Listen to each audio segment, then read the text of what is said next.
afternoon. Okay, well, good afternoon. Good afternoon, Queensland. And of course, today's a very exciting day. For the last couple of days, we have been hosting key members of the International Olympic Committee to showcase them our fantastic Queensland venues. Can I especially thank Kirsty Coventry for coming here, joining us today, and of course Christoph. He has had to fly out, but we've been showing them around the venues of the Gold Coast. I've been accompanied by our wonderful mayor, Tom Tate, as well, and there will be 8 sports here that will be on the Gold Coast, but we also started off at the Gabba as well, looking at the transformational of our own Brisbane Underground, linked in closely with the Gabba and the stadium that will be used not just for now but into the future. And we always know too that there is a wonderful legacy part of the Olympic Games, and that legacy was already in action today. We were able to see students utilising the basketball courts. We were able to see Logan, who won the gold medal for BMX. He was really inspirational, showing other young people what they can do, and they can one day aspire to be just like him. So we're very pleased, of course, that Brisbane and Queensland was awarded the Olympics for 2032, and we've got 10 years to continue to showcase what Queensland has to offer. And it's not just about those 10 years, it's the 10 years afterwards. It's about the great Queensland lifestyle that we have. And we even had 5 minutes spare where Christoph, myself and the mayor, we even went down to the beach, took our shoes off and walked a little bit there in the water as well. So we're showing everything that Queensland has to offer. So look, I'll hand over to Kirsty to say a few words, and the mayor, then we're happy to take your questions. Thank you. Thank you, Premier. Good morning, or good afternoon to all of you. It's super exciting for me to be back. I think the last time I was here was in 2005 after competing at the FINA World Swimming Championships. So there's so much development, but still the exact same amount of warmth and hospitality that I've received so far. As the Premier said, the team has been here. Christoph Duby, our Games Director, Executive Games Director, and his team for the last 2 days. And I've only heard incredible things. So I'm actually going to ask Christoph to come in and just share with you a few words from the team on how impressed we are and how excited we are for the next 10 years and for the future. Christoph? Well, thank you, Chair. Thank you, Premier. Premier, you refer to the fantastic venues. Amazing. But what I've been struck by is the fantastic people and spirit. That's right. Queensland is very special. Let's be clear. Your lifestyle, you're probably all Queenslander, or most of you, it's very special. It's very special because it's outdoor and it's around sport. And we feel very fortunate to be in a community like this. You build venues for the Commonwealth, they are still in legacy. It all made sense. We have a few venues to build and they will serve the legacy as well. They will serve the communities and they will serve your great, amazing Olympians. It all makes sense. So I say, when you have such a vision, when you have such a passion, when you have the support of all people, every people in the street, every kids we saw running, jumping today, and 3 levels of governments incredibly supportive. Everywhere we went, the last 3 days, city councils, representatives of the state, yourself, Prime this morning and this afternoon, national government with us as well. I say we have all ingredients. The only thing we have too much is time. 10 years to wait. It's a very long time. Because we have it all, including the operators in all the venues. And this is something in the new norm. We've been talking a lot about the new norm and how we can split the venues, and there we have 3 fabulous hosts. But on top, we have venue operators. And they are hosting sports and other events. It's plug and play. So suffice to say, ladies, that we are very excited and very confident. Thank you. Thank you. Me? Well, it's wonderful to be part of Brisbane Olympic, and when we show the International Olympic Committee representative around today, you can tell that Team Queensland is right to the front. And the future legacy, but not only that, the legacy of the name Olympic, everyone knows all about it. As a state, we're going to be on world stage, and we've got 10 years and another 10 years on the legacy to go. So as far as Gold Coast is concerned, we couldn't be tighter with the Queensland Palaszczuk government in working hand in gloves as how we did with infrastructure for the Commonwealth Games. So looking forward to on this journey together. Good on you. Had the plan in place for some time, we've got 10 years. Does that mean the venue locations are locked in, or is there still some scope for them to be moved around? Look, what we presented to the International Olympic Committee is what we signed up to, but of course we have some flexibility. But we've been showcasing what we presented, and from all accounts, I think we passed with flying colours. We were able today to also see like the site at Carrara, where the just north of Broadbeach, where the volleyball is going to be. I mean, that's going to be absolutely fantastic. We've been able to see all of the different venues. We've been able to look at Rubina, where of course the Athletes Village is going to be. That's already land that's owned by QIC. It's going to be part of a priority development area. It's going to have a lasting legacy of apartments into the future. But, you know, this is about, you know, showcasing the venues, the infrastructure, but it's what's inside. It's the people that use them and the people that will come to see the games. And isn't it wonderful to see that our life is getting back to, can I say, a new normal? Children are out there enjoying, and they want to be future Olympians. And it's all about that competition and the 10 years of preparing for the Games. And really, it's Queensland's time to shine. It really is our golden decade of opportunity, and we are going to absolutely grasp that with both hands. On the Premier Athletes Village, you mentioned a priority development area. Is it actually going to be classed as a priority development area? And if so, what will be done about the traffic bottlenecks in that area? Yeah, look, we'll work through all of those issues, but it's a prime site. It's so close to our venues, it's so close to the training centre, and of course in terms of legacy, it's so close, it's right adjacent to the shopping centre as well. So we'll iron out those minor details, but it is a very good site. Is there any details that need to be ironed out in terms of getting the gender quota right for the Olympic board? Look, just in relation to those nominations, so I made 4 nominations, 2 of which were women. The Prime Minister made 4 nominations, 2 of which were women. And then we had 5 nominations which were joint, and you know, they were based on the skills that were needed for the board. Also, too, look, there was a suggestion in the legislation that we should have 1 Indigenous person. We've got 2 Indigenous people. We've got representatives of the Paralympians on the board as well. It is a dynamic board, and it's a board that can do the job. It's not 50% women. Well, it's going to change over time as well, but we've got the skill set that's needed, and I'm very proud of the number of women that are on the board. Premier, why isn't Tom Taylor on? Sorry? Why isn't Tom Taylor? Yeah, look, I work very closely with Tom, and Rebecca Frizzell was nominated. The Council of Mayors, Adrian Schrinner is on there, and he had the opportunity to appoint one other person. I think, from my understanding, is the SEQ Mayors put in Karen Williams. But look, I'm going to work really closely with Tom. Tom and I worked hand in glove for the Commonwealth Games, and we're going to work hand in glove for the Olympic Games. Would you like to be on the board? I'm happy with the status quo.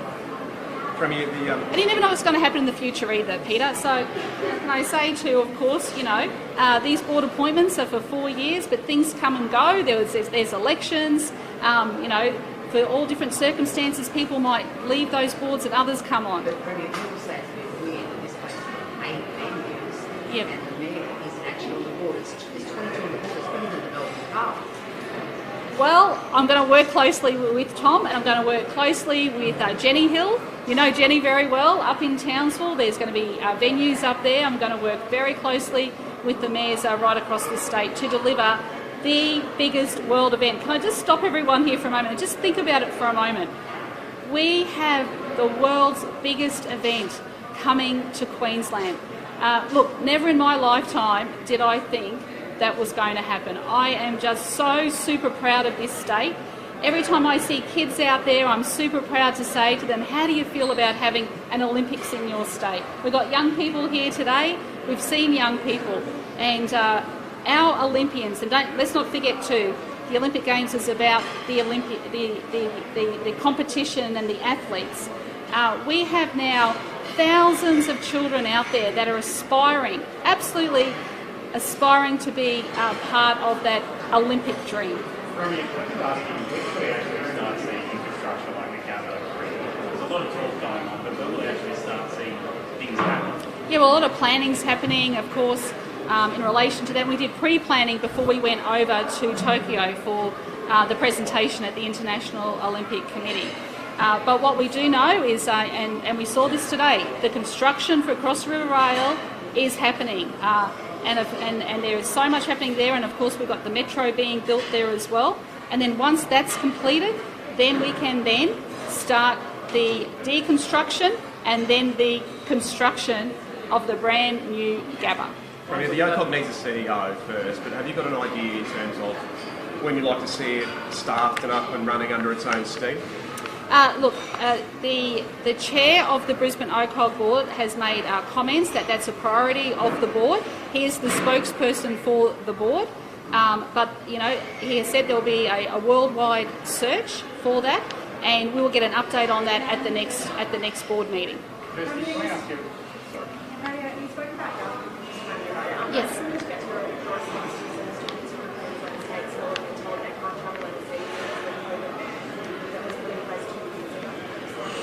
So which students can't go where? They can't travel overseas for international leagues. I'm not aware of that. I'm happy to look at that for you.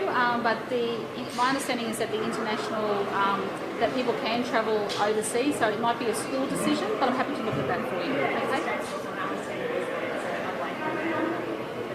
Okay, well, let me find out from Grace. There's more things open up, and of course, you need to be comfortable, the parents need to be comfortable that the children can travel safely. It probably would depend also too on where they were going.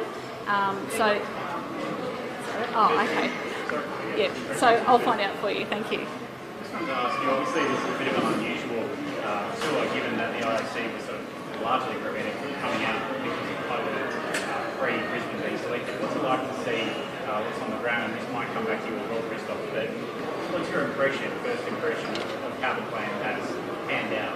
Well, I mean, I think we're just so impressed. As you heard Christoph say earlier, the last few days, the experience, seeing the venues, the people, and as the Premier mentioned, it's all exactly how it was presented. And also, we have to remember with 2032, the new norm, the new way of doing things, the team already had worked very closely with the bid team to have a good understanding. That's part of the sustainability, part of working very closely pre-bid. And so I think we're just excited that there's really no surprises, and what you guys have all told us is what we're seeing, and it's very impressive. This will be the first regional games.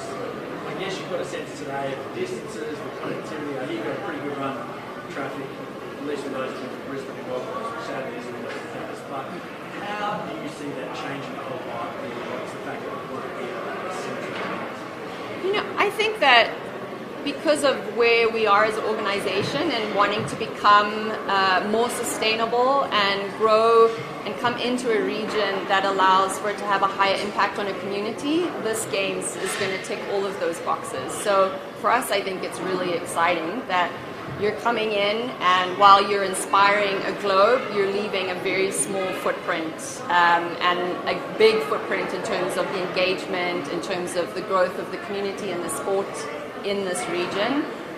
So really, thumbs up. It's quite exciting. One of the big things that gets talked about is fast rail between Sunshine Coast and Yes. Gold Coast. Is that something that you think will region would benefit from and the games benefit from to be able to get from one place to the other in those short periods of time? Well, I mean, I'm sure the Premier can answer that, but it's part of the regional plan.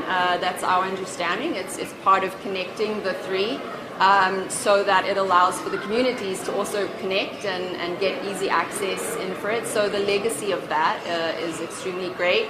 And if it's done in times for the game, that's awesome for us. As we saw in Tokyo, using public transport, it was really very good for us, as well as in Beijing. So public transport is always a good winner for us, and if the train system is done and complete, then great for us. Do you think the train will cope enough with the projected capacity of people to move? Do you think there needs to be upgrades to the roads as well, even though I know that's not necessarily the most sustainable move going forward? I think that's probably a better question for the Premier, but from what I've seen, the roads are in very good condition, and the train is going to be an incredible train with huge capacity. So obviously there's always an influx of people, and especially post-COVID, I'm sure everyone will be very excited, and that means there's an increase on all the public transport pressures. But it's really just about planning, and that will all come further on as we get closer to that 6-7 years where there's the development and transport. Is there anything that's concerned you over the last 3 days that doesn't quite look right compared to the plan that needs to be worked on? No, but I can hand over to Christoph if he wants to have a quick little answer on that, but not from my side. Let me think. Let me think. No, I mean, frankly, you are used to this. Yeah. You are used to great venues connected with public transportation. You're used to this. For us, and we have been through many games. This is very special.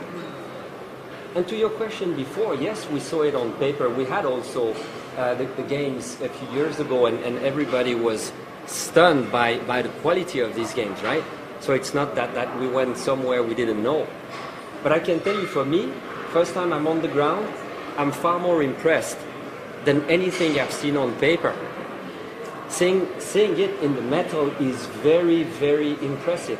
Everything is smart. These are smart design. Those venues are connected. You can walk to the venues. And when you walk, you're in beautiful parks. This is very special. We are incredibly fortunate, so we have really no concern, and especially with the 10 years run that we have in front of us. If you would ask me, what would you do now? Well, it's to continue this deep engagement with the kids in particular, because sport is ingrained in your culture, and we have to push it even further. What is good for the kids is good for the games.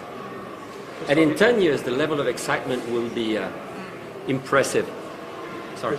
Oh, sorry, I can ask, you've got a few Olympics to go before this one, but how often will you be out here? Will you be a regular visitor?